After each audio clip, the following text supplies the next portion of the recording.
Buenas tardes, somos el grupo 3 y presentamos diseño y construcción de una catapulta de torsión. Mi nombre es Pablo Leal y el objetivo de nuestro proyecto fue diseñar y construir... No mames, güey. Otra vez. Ok, sí, me pegó el freno. Buenas tardes, somos el grupo 3 y presentamos diseño y construcción de una catapulta de torsión. Mi nombre es Pablo Leal.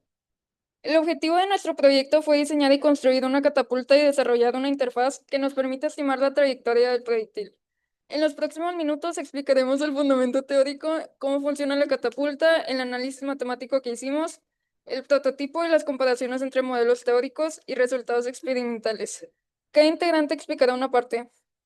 Nuno el marco teórico, Javier el análisis físico y el método de Euler, Gabriel las pruebas y simulaciones y Rodrigo las conclusiones. Empezamos con el marco teórico.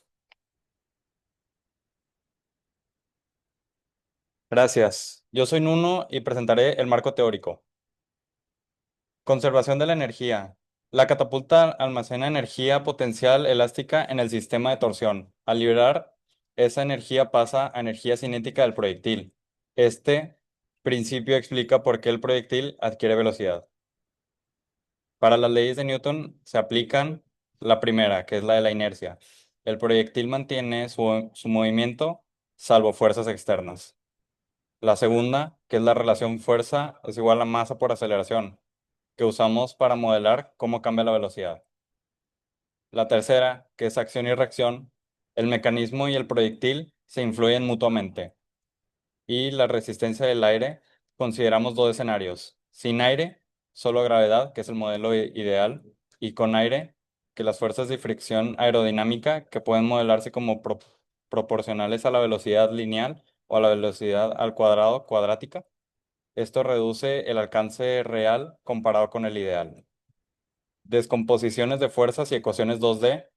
Descomponemos el movimiento en ejes X horizontal e Y vertical. Las ecuaciones de movimiento usan las componentes de la aceleración para obtener posición y velocidad en cada instante. Estas ecuaciones son la base para la simulación numérica que veremos después. Javier.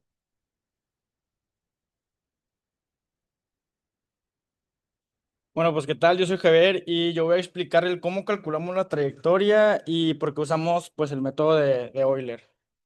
Las ecuaciones básicas que describen el movimiento en dos dimensiones son la posición, velocidad y la aceleración. Tenemos la velocidad en eje Y en eje X y sus derivadas que son las aceleraciones. Cuando consideramos la resistencia del aire, aceleraciones dependen de la velocidad instantánea, lo que hace que las ecuaciones sean no finales y mucho más difíciles de resolver. Resolver exactamente estas ecuaciones con fricción es muy complicado, o incluso imposible de hacerlo con una fórmula creada. Por eso usamos un método numérico que nos permite aproximar las trayectorias paso a paso. El método de Euler funciona actualizando las variables poco a poco. Por ejemplo, x1 más bvz más desplazamiento.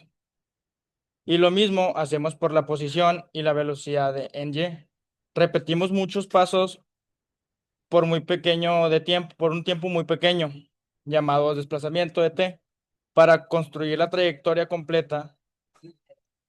La ventaja de este método es que es muy simple y fácil de programar.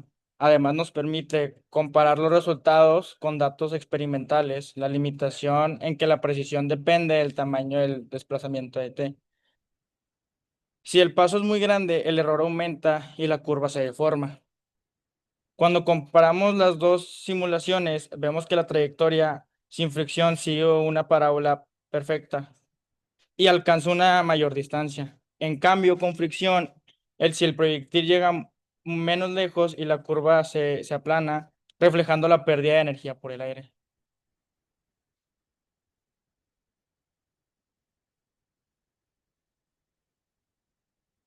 Hola, soy Gabriel y yo les mostraré eh, el prototipo y cómo obtuvimos los datos de los datos experimentales.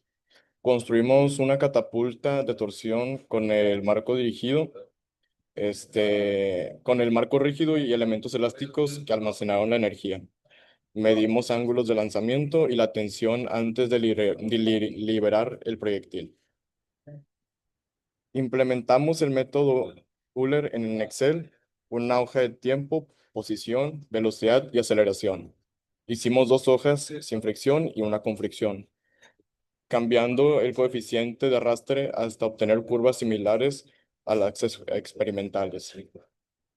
Mostramos en la pantalla 3 curvas teóricas sin fricción, simulada con fricción y datos del tracker. Observamos ajustes razonables, la simulación con fricción se aproxima mejor a los datos reales, aunque aún hay pequeñas diferencias por factores no modelables, como el viento, formas del proyectil y variaciones con la tensión.